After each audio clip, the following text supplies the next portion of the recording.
is the first thing they should always consider. That's my take. All right, thank you very much. So it's up to the people of America to decide who is their president based on what they think is good for them. Continue to advocate with us on our social media platforms on Facebook, Plus TV Africa, hashtag TheAdvocateNG, or on X and Instagram at Plus TV Africa, hashtag TheAdvocateNG. To catch up with previous brokers, go to plustvafrica.com/TheAdvocate. Don't forget to subscribe to our YouTube channel, Plus TV Africa. Okay, Bola Yaya will be next after the break. Do stay with us.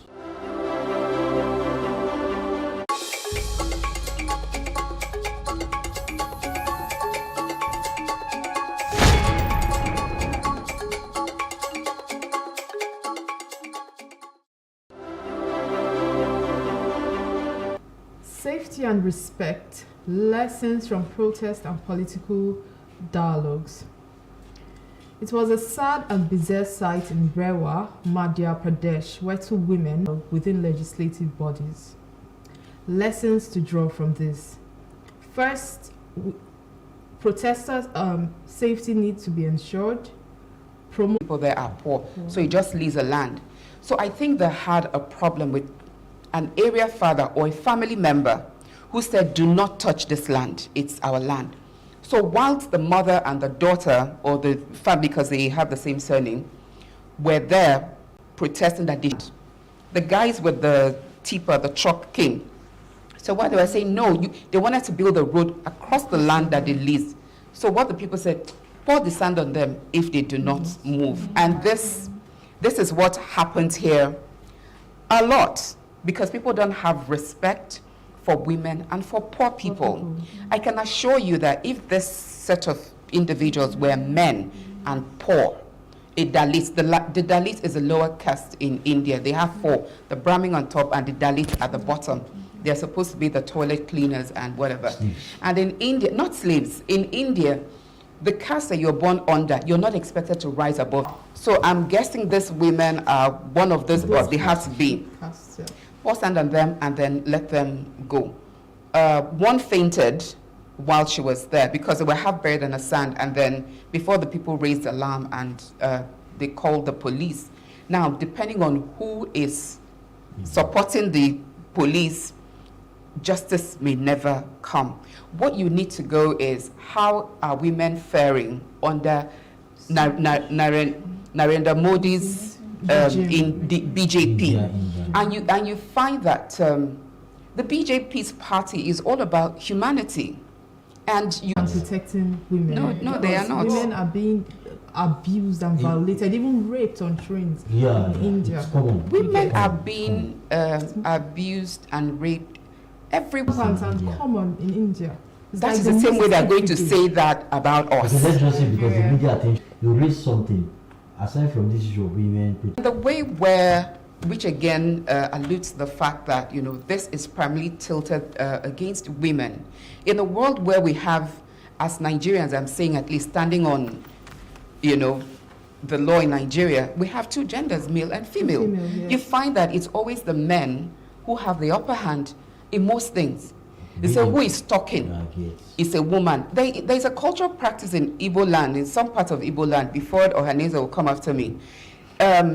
If 20 women are here from age 10 to 100, the woman will not be allowed to break the kola nut. They need to bring a 2-year-old boy to first touch it, and not, you know, before. So that's how to show you that women are not really expected to do a lot of things. Some things are just. And it's common in for men. That's another issue I think we should not neglect is the issue. So my point is, and then let's see how to go so as to reduce the rate of violent infiltration. As what happens most times. The people have had the control of it. EndSARS protest is rife in our memories, and I think when the government thinks about that, to refresh it, you know, and I was right in the midst of some of the protests, and I saw the looting that happened after the protesters, the official had gone, or when the Wahala started, the main protesters left. Now, there's a saying that people go mad in herds and they come back to their senses one by one. But not everybody. There are people who are disgruntled. Fair enough. Things are terribly bad. I mean, sometimes when you sit back and you're almost doing rationing in your homes, you're like, how did we get here? But we know the corruption is there. The bad leadership is there. The lack of integrity. The flagrant abuse of power and looted wealth. We know a lot of people that government has sent to EFCC, blah, blah, blah. They just get a tap on the wrist and they go. And then you open the papers, you see somebody was sent to jail for stealing chicken. And you can direct their looting directly to hunger. But my point is, somebody owns that chicken that you stole. What is going to happen to that person? So if people want to protest, now we live in a country where people still depend on daily pay. I want to guarantee you that if we embark on this now, the people who earn their money daily, and we have a 10-day protest, how are they going to pay those people? Some people have not recovered from the looting. And again, protest is brief. I went to Unilag. So when you call Aluta majors, we are here, you know, and we had a reason, we had a purpose, and we were limited. We could talk to ourselves like, you know, don't destroy this, don't destroy that. When the buses were destroyed during NSAS, what happened after that? If you came out the next, you see people on the streets. Nobody to carry them. Nowhere. Shops were destroyed. How did those people replenish? Then when we finish destroying these things, we're now rape earlier. It's the looting, the raping, the maiming, the murder, robbery, the murder. How many policemen were killed? How many civilians were killed the last time? They are not coming back. We keep saying Kenya, Kenya, Kenya. Yeah. Kenyans, a lot of Kenyan, they've died. And some people are regrouping and trying to follow up this protest in another way. We can even protest with integrity. Henceforth, when we are driving, we are going to drive on the right side of the road. We will not litter our environment. That's the right kind of protection. Yes, if we see a government official driving on the road the wrong way, we will march up and say, no. So we can actually do these things in a better way. My own is, it's that looting and that wanton destruction by people who feel destruction. Yes. So if you are throwing stone, what is it going to do?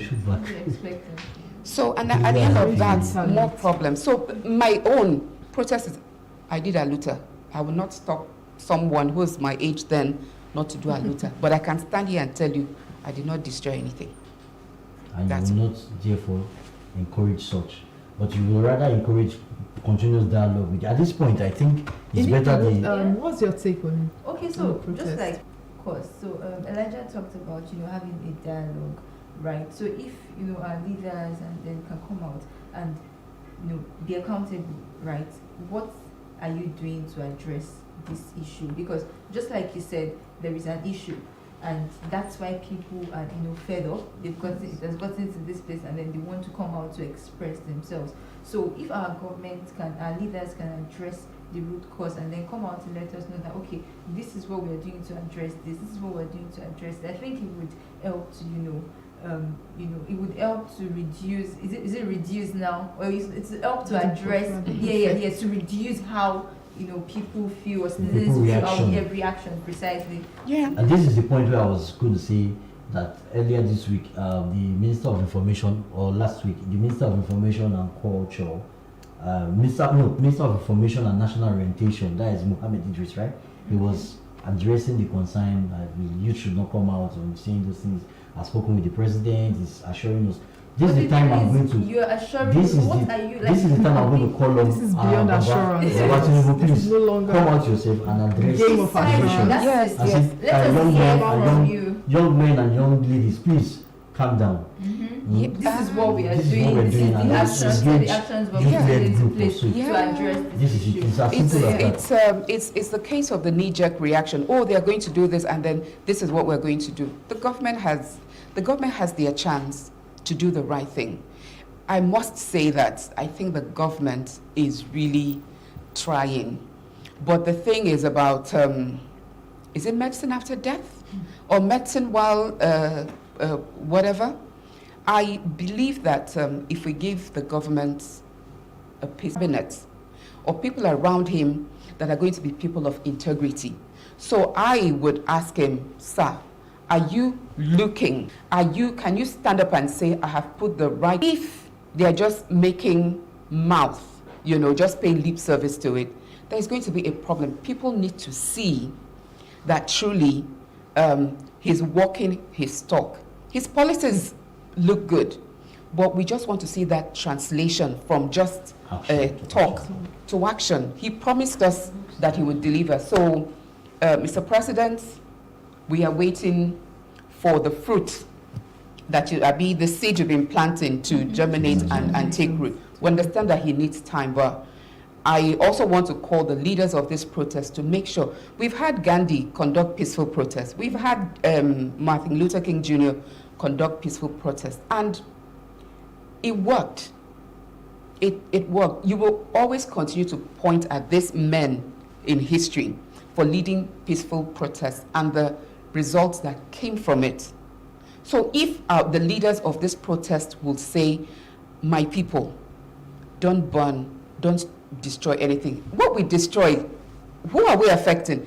It's us now. Those big boys up there, it doesn't touch them. They'll continue to speak English for us. As much as possible, that I like the fact that protest is part of fundamental right. Even what happened recently in Kenya, there's heavily, just like what the Nigerian intelligence, I think that there is a very high probability that this protest will be hijacked if it does happen for political gains and other reckless gains. I don't think, as much as possible, I'm not saying that I'm trying to tell people not to. Right? We can't decide for them, but we are saying that as much as possible, let's promote peaceful protests. Peace and dialogue first. Peace and dialogue. It's not about the protest. Protest or no protest, the issues will still be there. Let's promote dialogue and continuous engagement on how to solve this. Okay. Yeah. Thank you very much. Am I supposed to? Just this. Everyone's living by the day. Most Nigerians are living. Senate President's derogatory remarks. Senate President's derogatory remarks sparks debate on gender respect. Senate President Akpabio has apologized after making a controversial remark to Senator Natasha Akpoti during a legislative session, addressing her not to speak like she was in the nightclub. The comment has sparked widespread criticism, with many calling it disrespectful, inappropriate comments, and that colleagues publicly support those targeted. Organizations are urged to implement. A male colleague came and said, why do you talk to the boss like? So he just seemed like, you speak seductively to the boss. And I found that very inappropriate and disrespectful, very offensive, right? And so I understand people's point of view, or Nigerians' point of view, or people who also saw this, comment as very inappropriate and disrespectful as well. So I feel like if it is not addressed, if it is not cautioned, if it is not shunned, right, it would become normal, and people, it would happen in the workplace, in politics, everywhere in the surrounding, and people would just take it normally. And not there's something called gender-based remarks. Okay. People make these remarks sometimes innocently. Okay. You get, they tend to say things like, because you be girl now. They actually most times do not say it out of like being spiteful or anything, or but it's now engraved like in their subconscious. So you now, what I try to tell people is that educate yourself about remarks, because we now live in a sensitive era. You understand? People react easily. People react quickly. And you have to understand that things you say goes a long way in affecting Precisely. how people think, how people view, how people react. Well, I'm a feminist, you get. There are some things you cannot say in my presence. I will take action, I'll counter you. I process, my mind processes things differently from the average person who is not a feminist.